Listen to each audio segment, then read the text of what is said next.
I want to posit something. The best way to address the current perceived fascist takeover, and I say perceived, it's what's happening really, with the current deployment of the FBI and the National Guard in Washington, D.C. We're talking about potentially having it happen in cities like Chicago, New York, Los Angeles, so on and so forth.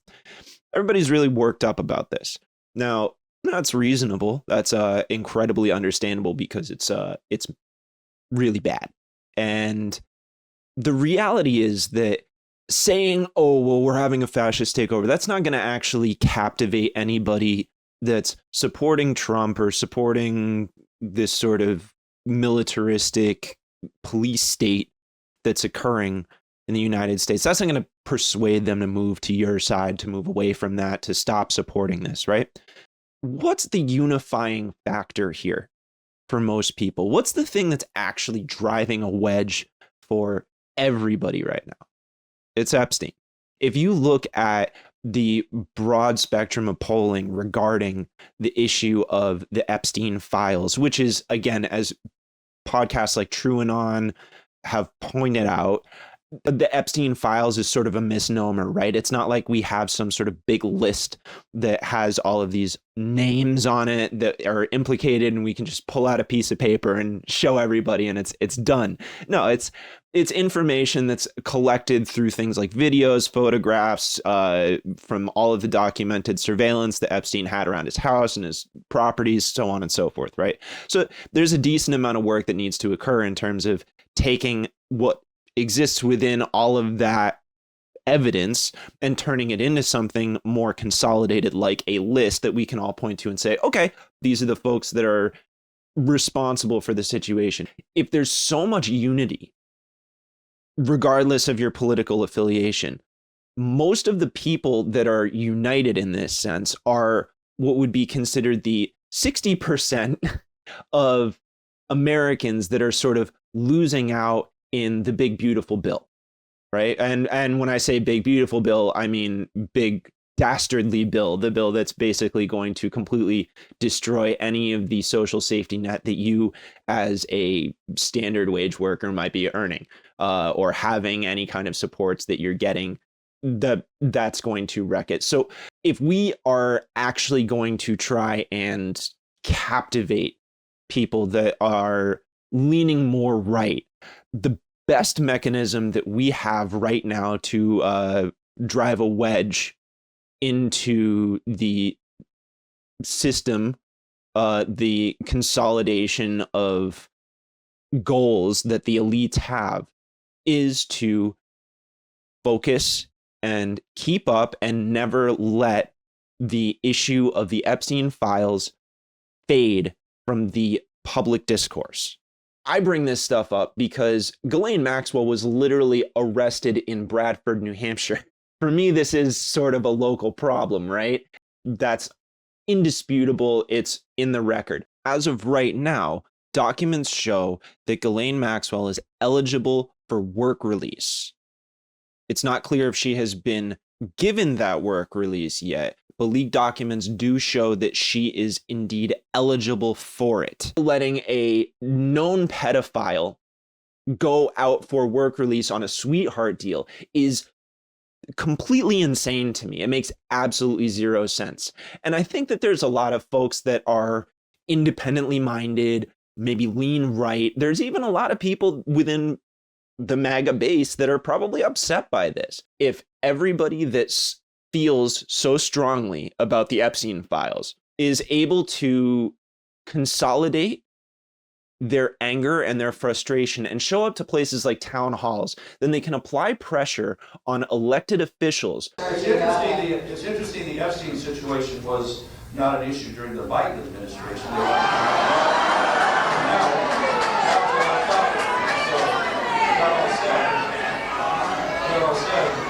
We need to have very clear transparency on what was going on with that Epstein situation. If there are enough of you, you're able to scare those elected officials into potentially disaligning with the Trump cabal or cult of elite members that are propagating and obfuscating what's going on with Maxwell and the ultimate militaristic takeovers that we're going to see happen within the country.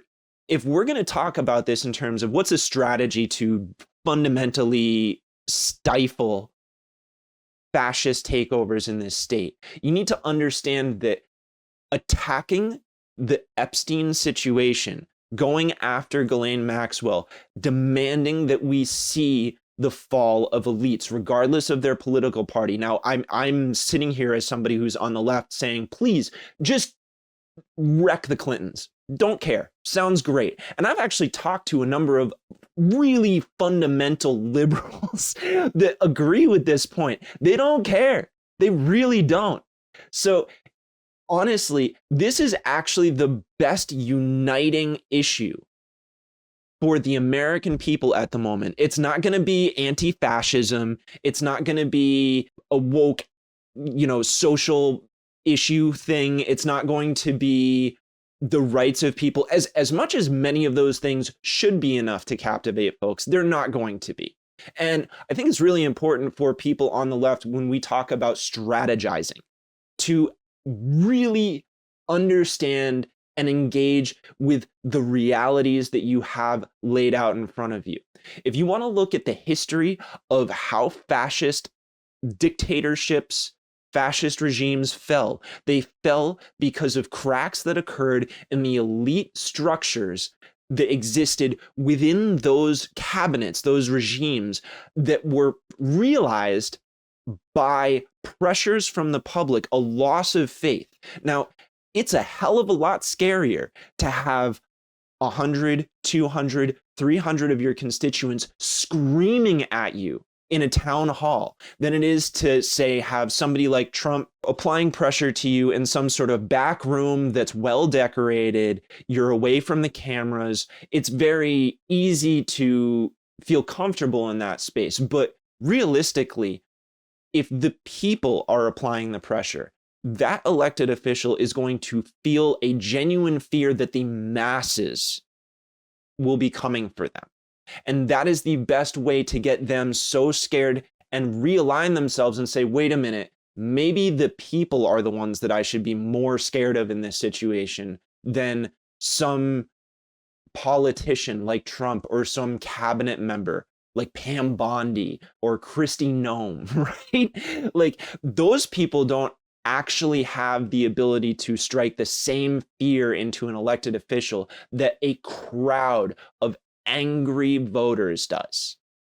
And that is going to be the best mechanism to create a crack within the Trump regime to actually end or result in some sort of dissolution or a dissolving of his actual cabinet and regime. That's going to be the best strategy. We need to continue to maintain an absolute pressure when it comes to the release of Epstein documents. And it's important to note that we're not talking about some grand jury testimony, right? That stuff's all still in public record. It's not like there's anything in there that we're going to find out that's new. What we want is to see the actual evidence, not testimony, evidence. We want to see the materials that were confiscated from Epstein's house in New York. That's what we want to see.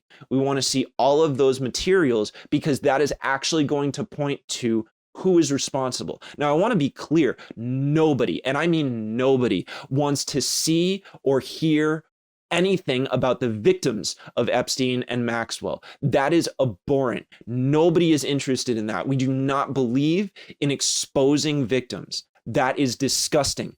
This is what the Trump admin will point to and say is why they shouldn't release the documents, that people are looking to expose victims. And we will demand eventually that this information gets out properly handled, protect the innocent victims and their information. Okay?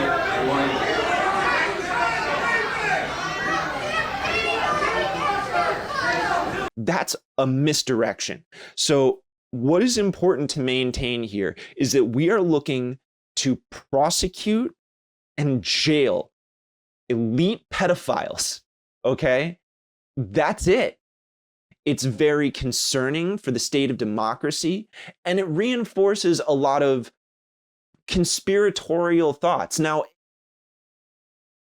I understand that there's a little bit of preposterousness engaging in conspiracy theories and whatnot, but when we've got this much evidence or this much public exposure, sunlight on an issue like this, it's really worth examining and pressing for.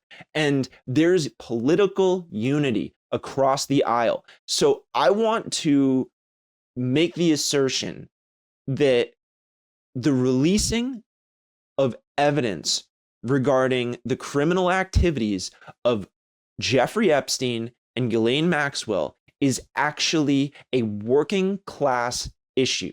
It's an issue that strikes at the heart of regular everyday folks. And if we stay in line with that, it makes it possible for us to create better connective tissue between people that we disagree with so that we're able to actually recapture perspectives and begin to genuinely create some sort of working class unity in this country. This is going to be one of the best vehicles that we have to do this. It seems silly because this sort of plays into a lot of strange social media, parasocial issues that we experience. But if we don't recognize the tools that are available to us and furthermore use them, then we're going to continue to fail more and more and more. And I don't want to see that happen. I want to see the end of awful, divisive, and controlling corporate power over regular folks that just want to have a home, have a family, be able to feed themselves, just enjoy basic things like a weekend off, right?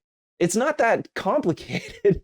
So genuinely, I want folks on the left to consider that the best avenue that we may have right now to pursuing the destruction and dismantling of the Trump regime is to hold on like a dog with a bone to the issue of the Epstein files.